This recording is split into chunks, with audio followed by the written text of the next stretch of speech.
AHN news خبر دنیا بھر سے۔ ظہیر آباد میں مسلمان ووٹرز کو بادشاہگر کا موقع۔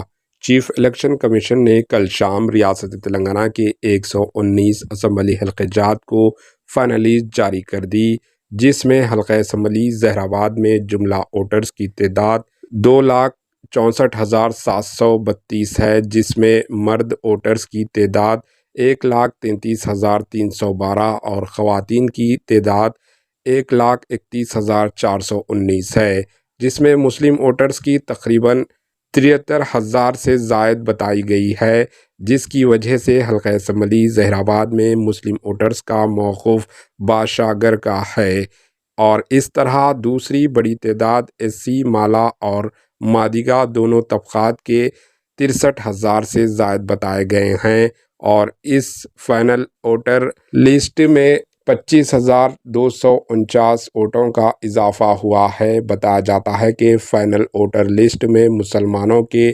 9,000 نئے ووٹ اندراج انٹری ہوئے ہیں۔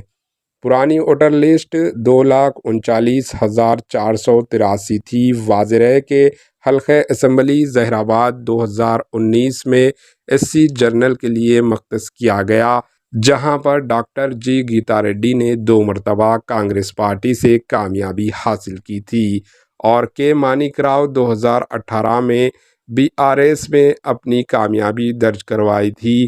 2023 میں اسمبلی کے عام انتخابات میں ظہیر آباد کی عوام کسی کو اپنا خدمت کا موقع دے گی، یہ تو آنے والا وقت ہی بتائے گا۔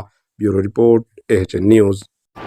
AHN نیوز کو لائک کریں، شیئر کریں اور سبسکرائب کرنا نہ بھولیں۔